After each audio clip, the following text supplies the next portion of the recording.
Hello student, आज हम लोग डायरेक्ट एंड इनवर्स प्रोपोर्शन वाला चैप्टर करेंगे। क्लास 8 एनसीईआरटी में से चैप्टर 11 है। ओके, तो आपको मैं बता दूं डायरेक्ट प्रोपोर्शन क्या होता है। डायरेक्ट प्रोपोर्शन क्या है? Two quantities x and y are said to be in direct proportion if they increase और decrease together in such a manner the ratio of their corresponding values remains constant. Okay, मतलब अगर एक value बढ़ रही है तो दूसरी भी बढ़ेगी, एक कम हो रही है तो दूसरी भी कम हो रही है। That is if x upon y हम इसका वैल्यूज ले रहे हैं कोई, वो कांस्टेंट रहती है हमेशा। Okay, then x and y are said to be very directly. Okay, in such a case if y1 and y2 are the values corresponding to the values of x1 x2, then x1 upon y1 is equal to x2 upon y2. Okay, for example क्या है, जैसे x1 upon y1 is equal to x2 upon y2 हो गया। ठीक है, now for example में क्या आएगा आपके पास, if the number of article purchased increases. ठीक है, if the number of article purchased increases the total cost also increased. Okay, more the money deposited in a bank more the interest earn. मतलब अगर आपने bank में ज्यादा पैसे रखे हैं तो आपको ज्यादा इंटरेस्ट मिलेगा, अगर आपने नंबर ऑफ आर्टिकल ज्यादा परचेज करें तो टोटल कॉस्ट आपकी इंक्रीज हो जाएगी। मतलब सिंपल, अगर आपने एक चीज बढ़ाई है तो दूसरी भी बढ़ जाएगी, कम करी तो कम हो जाएगी। तो ये आपके पास है डायरेक्ट। ओके, नाउ अब इसके ऊपर बेस्ड हमारी एक्सरसाइज है, एक्सरसाइज 11.1। 11.1 एक्सरसाइज में क्या है आपके पास, डायरेक्ट प्रोपोर्शन के ऊपर आपके क्वेश्चंस बेस्ड है। ठीक है, तो फर्स्ट क्वेश्चन है आपका, following are the car parking charges near a railway station. Okay, up to 4 hours, 4 hours के लिए 60 रुपीज है, 8 आवर्स के लिए 100 रुपीज, 12 आवर्स के लिए 140 रुपीज, 24 आवर्स के लिए 180 रुपीज। ठीक है, check if the parking charges are in direct proportion to the parking time. अब हमको ये चेक करना है कि दीज आर डायरेक्ट प्रोपोर्शन और नॉट। ठीक है, 4 आवर्स 60 रुपीज है, तो 4/60 कर देते हम, इसका रेशियो निकाल रहे, दैट इज 4 1 4, कटिंग होगी 4 1 4, 4 5 20, तो 1/15 आया इसका। ठीक है, 8/100, 8/100 करेंगे, इसकी कटिंग करें, 4 से 4 2 8 एंड 4 25 है, तो 2/25। ठीक है, थर्ड इज 12 आवर्स में 140 रुपीज है, तो 12/140 करा, 4 से कटिंग करी, 4 3 12, 4 3 12 एंड 4 5 20, 3/35। ठीक है, now fourth is 24 hours and rupees 180, 24 hours rupees 180 करा, 4 से कटिंग कर देते हैं, ये आप सिंपल 4 से कटिंग करी, 4 6 24, 4 4 16, 2 इधर गया, 4 5 20। अगेन इसके हम 3 से कटिंग कर सकते हैं, 3 2 6 एंड 3 1 3, 3 5 15, 2/15। अब आप देखो, these all ratios are different. Okay, this means parking charges are not in direct proportion. तो ये जो पार्किंग चार्जेस है वो डायरेक्ट प्रोपोर्शन में नहीं है। ठीक है, now question number second. Question number second क्या है आपका, a mixture of paint is prepared by mixing 1 part of red pigment with 8 parts of base. ठीक है, ये आपको दिया हुआ है कि 1 पार्ट रेड पिगमेंट लोगे आप और उसमें 8 पार्ट्स आपको बेस के मिलाने हैं किसी भी पेंट के लिए। ठीक है, in the following table find the parts of base that need to be added. ठीक है, अब इसमें आपको 1 पार्ट और 8 पार्ट दिया है, जिसमें आपको गिवन है कि डायरेक्ट वेरी करता है। ठीक है, तो अब हमको 1 पार्ट रेड पिगमेंट है तो उसमें पार्ट ऑफ बेस आपको 8 करना है, 4 में कितना करना है, 7 में कितना करना है, 12 में कितना करना है एंड 20 में कितना करना है, ये आपको फाइंड करना है। ओके, तो सपोज हम 4 के साथ जो पार्ट ऑफ बेस है उसको x1 सपोज कर लेते हैं, तो ये डायरेक्ट उसमें है, तो 1/8 इज इक्वल टू 4/x1। ये हमारा क्या है, डायरेक्ट वेरिएशन का, डायरेक्ट प्रोपोर्शन का आपका फॉर्मूला है, x1 upon y1 is equal to x2 upon y2। ठीक है, तो अगर आपको x1 फाइंड करना है, क्रॉस मल्टीप्लाई करेंगे, 8 4 32, ये नीचे आ गया, तो 8 4 32 ये आपका आंसर हो गया। अगर आपको 7 आवर्स के लिए निकालना है, 7 रेड पिगमेंट है उसके लिए पार्ट ऑफ बेस निकालना है, तो 1/8 is equal to 7/x2 suppose कर लो, यहाँ पे x2 लिया हमने। ठीक है, तो ये आपके पास हो गया, x2 इज इक्वल टू, तो क्रॉस मल्टीप्लाई करोगे, 1/8 is equal to 7/x2, x2 is equal to 7 × 8 that is 56। ठीक है, ऐसे ही थर्ड वाला अगर आपको 12 आवर्स के अकॉर्डिंग फाइंड करना है, तो 1/8 इज इक्वल टू 12/x3। ठीक है, तो x3 इज इक्वल टू 8 × 12 96, और 20 आवर्स के लिए निकालना है 20 रेड पिगमेंट्स के लिए आपको पार्ट ऑफ बेस फाइंड करना है, सॉरी रेड पिगमेंट है। ठीक है, 1/8 is equal to 20/x4 suppose कर लो, इसका x4 है, तो x4 is equal to 8 × 20 that is 160। तो ये 160 क्या है, पार्ट ऑफ बेस है। अगर 160 आप पार्ट ऑफ बेस लोगे तो उसके अंदर आपको 20 रेड पिगमेंट मिलाने पड़ेंगे। तो ये आपका 32 56 96 and 160, these are all answers. Okay, ये आपका हो गया क्वेश्चन नंबर सेकंड। नाउ अब हम करेंगे question number third. Question number third में क्या है आपके पास, आपको गिवन है इन क्वेश्चन टू, जो हमने क्वेश्चन टू करा है, if one part of red pigment requires 75 ml of base, मतलब वन पार्ट रेड पिगमेंट है और 75 ml उसका उसमें पार्ट ऑफ बेस मिलता है, how much red pigment should you mix with 1800 ml, हमको रेड पिगमेंट कितना उसमें मिलाना पड़ेगा 800 ml के लिए, ठीक है। तो अब आपके पास क्या है, रेड पिगमेंट है, ये part of red pigment, part of base, red pigment का अगर वन पार्ट है तो इसमें 75 ml होता है, तो ये हमको कितना मिक्स करना है, तो इसको हमने x सपोज कर लिया, x by 1800 ml। Okay, now direct variation वाला फॉर्मूला लगाते हैं, 1/75 is equal to x upon 1800, that is x is equal to 1800 multiply 1 divided by 75, ये आ गया। अब इसकी हम कटिंग कर लेते हैं, आप कटिंग करो, 5 से कटिंग करते हैं, 5 1 ज़ा 5, 2 कैरी गया 5, 5 ज़ा 25, 5 3 ज़ा 15, 16 17 18 3, 5 6 ज़ा 30, 0, अगेन 5 से कर देते हैं, 5 3 ज़ा 15, 5 6 ज़ा 30,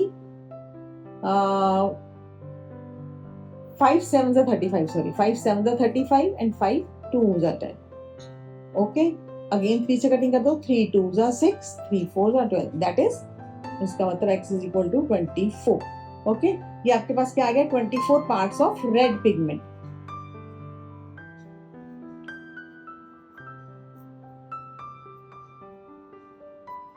this means 24 parts of red pigment अगर आप मिक्स करोगे तो 1800 ml बेस में आपको इतना मिक्स करना पड़ेगा, ओके, ठीक है। Now question number 4, question number 4 में क्या है आपके पास, A machine in a soft drink factory fills 840 bottles in 6 hours. 6 hours के अंदर 840 bottles को वो fill करती है. How many bottles will it fill in 5 hours? 5 hours में वो कितनी bottles को fill करेगी? Direct variation है, time आपको दिया हुआ है 6 hours, तो number of bottles 84 है. अगर 5 hours है तो number of bottles find करनी है, हमने इसको x suppose कर लिया, 6 upon 84 is equal to 5 over x. So x is equal to 84. So 84 multiply 5 divided by 6. Okay. अब 6 से कटिंग करें, 2 से कर देते हैं पहले, 2 3 ज़ा 6, 2 4 ज़ा 8, 2 2 ज़ा 4, अगेन 3 1 ज़ा 3, 3 4 ज़ा 12, that means 14 multiply 5, 14 multiply 5, okay, and ये 6 आवर्स में 840 बॉटल्स है, ओके, 840 आएगा यहाँ पे भी 840 आएगा, 0 तो एक 0 और आएगा, 140 multiply 50, so x is equal to 0, 5 4 ज़ा 20 का 0, 2 5 ज़ा 5 7, 700 bottles, ओके। तो आपके पास आंसर कितना आ गया, अगर 6 आवर्स के अंदर 840 बॉटल्स होती है तो 5 आवर्स के अंदर 700 बॉटल्स फिल होंगी, okay. Now question number 5, question number 5 में क्या है, A photograph of a bacteria enlarged 50,000 times attains a length of 5 centimeter. मतलब 5 सेंटीमीटर लेंथ आपको दिखती है, अगर आप उसको किसी बैक्टीरिया की जो लेंथ है उसको 50,000 टाइम्स इनलार्ज करते हो तो आपको 5 सेंटीमीटर का शो होता है, ठीक है। And what is the actual length, आपको एक्चुअल लेंथ फाइंड करनी है और बैक्टीरिया की, if the photograph is enlarge 20,000 times, अगर 20,000 टाइम्स आप उसको करोगे तो what would be it enlarged length, enlarged length आपको फाइंड करनी है, ओके। enlarged length आपको कितनी शो होगी वो आपको फाइंड करनी है, ठीक है। तो आप इसमें क्या है, नंबर ऑफ टाइम एनलार्ज, अगर आपने 50,000 टाइम्स एनलार्ज करा तो आपको उसकी एनलार्ज लेंथ जो है वो 5 सेंटीमीटर दिखती है। 20,000 टाइम्स अगर आप एनलार्ज करोगे तो आपको उसकी लेंथ कितनी दिखेगी, पहले हम ये वाला फाइंड कर लेते हैं, ठीक है। इसको हमने x सपोज करा है, तो आपके पास क्या हो गया, 50,000 upon 5 is equal to 20,000 upon x, so x is equal to 5 multiply 20,000, cross multiply करा है, 50,000 से डिवाइड करा आपने, तो 1 2 3 4, 1 2 3 4 जीरोस कट हो गए, 5 से 5 कट हो गया, दैट इज 2, और ये आपके पास 2 5 किस में था, सेंटीमीटर में था, तो ये भी 2 भी कितने में आएगा, सेंटीमीटर। ये आपका आंसर हो गया। अगर आप 20,000 टाइम्स एनलार्ज करते हो तो उसकी जो एनलार्ज लेंथ है that is 2 centimetre, okay. Now अब एक्चुअल लेंथ फाइंड करनी है तो सिंपल है, अगर आपने 50,000 टाइम्स एनलार्ज करा है उसको तो वो 5 सेंटीमीटर आपको उसकी लेंथ दिख रही है, ठीक है। अगर आप उसको एनलार्ज ना ही करो, 1 रखो, तो ये 50,000 नीचे चला जाएगा, 5/50,000, ठीक है। तो 5 से 5 कट हो जाएगा, तो ये 10,000 नीचे बचा आपके पास। तो this means 1 2 3 4 10⁻⁻⁴, this means 10⁻⁻⁴ centimetre ये जो है उसकी एनलार्ज लेंथ है। सॉरी, जो एक्चुअल लेंथ है उसकी वो इतनी है। अगर आप उसको एनलार्ज बिल्कुल भी नहीं करते हो तो 10⁻⁻⁴ is actual length. Okay, 10⁻⁻⁴ is its actual length, ठीक है। 5/50,000 करा हमने, तो आपके पास ये आ गया, ठीक है। नाउ अब हम करेंगे क्वेश्चन नंबर 6। क्वेश्चन नंबर 6 में क्या है? क्वेश्चन नंबर 6 में आपको दिया हुआ है, in a model of a ship the mast is 9 centimetre height while the mast of the actual ship is 12 metre height.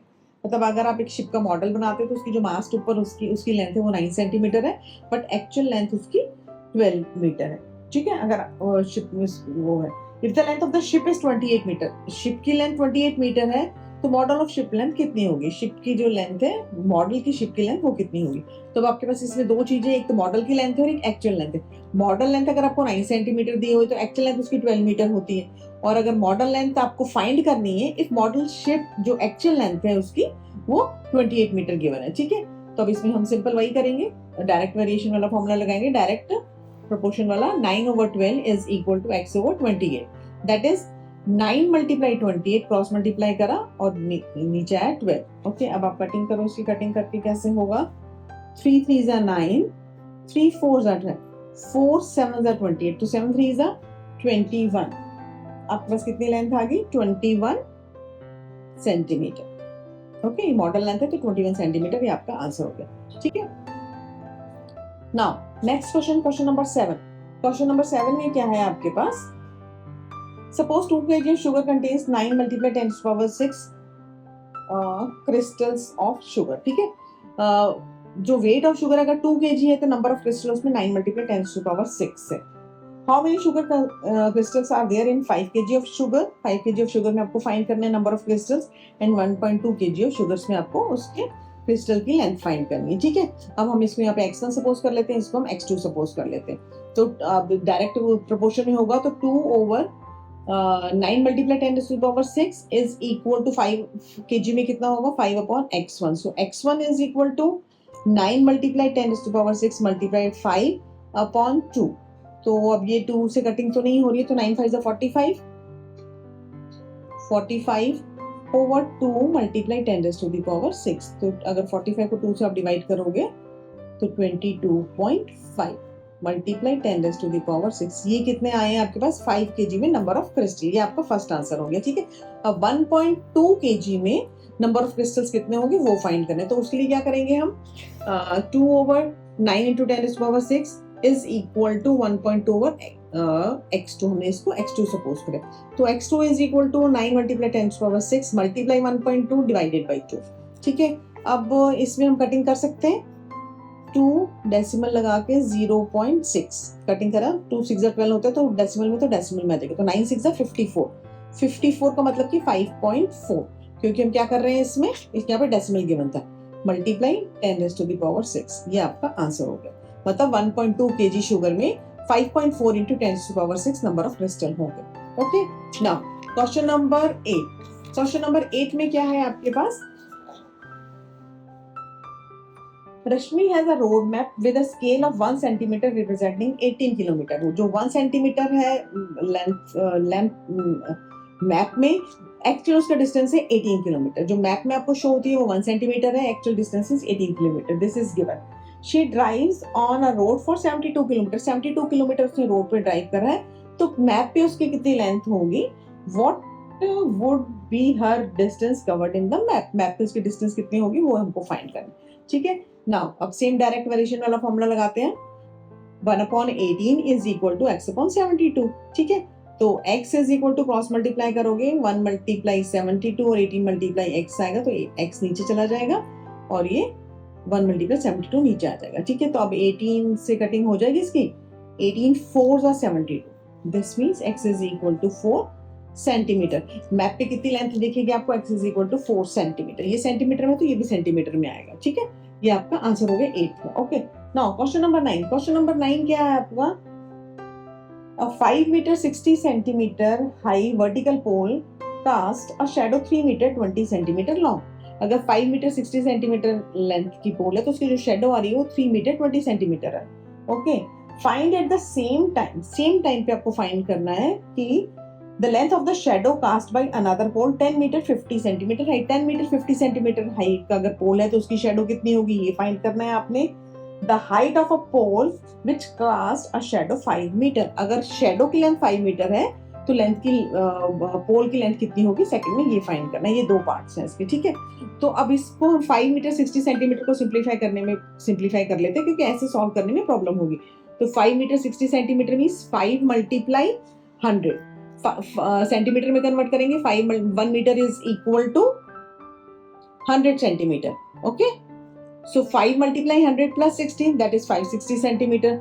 Similarly हम तीनों को कन्वर्ट कर लेते हैं. 3 metre 20 centimetre is equal to 3 multiply 100 plus 20 that is 320 centimetre. 10 metre 50 centimetre is equal to 10 multiply 100 plus 50 that is 1050 centimetre. Okay, 5 metre को भी हम convert कर लेते हैं 500 सेंटीमीटर. सब कन्वर्ट हो गया ना. फर्स्ट पार्ट में क्या है आपके पास 560 सेंटीमीटर में होगा, ये 320 ये भी सेंटीमीटर में है, एंड 1050 1050 ये भी सेंटीमीटर में है. हम इसकी लेंथ ऑफ शेडो फाइंड करते हैं that is x1. x1 is equal to 320 multiply 1050 divided by 560. ये हम लेंथ फाइंड कर लेते हैं, ठीक है. इसमें क्या आप कटिंग करोगे तो कैसे आएगा आंसर इसका. 0 से 0 कट कर देते हैं हम, ठीक है. 4 1 जा 4 4 4 जा 16 4 8 जा 32, ठीक है. एंड अब 2 से कटिंग कर दें.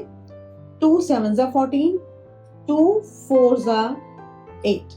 ओके, नाउ 7 से कटिंग हो जाएगी. यस, 7 1 जा 7 3 7 5 जा 35 0. तो 4 मल्टीप्लाई 150 ये आया आपके पास, ठीक है.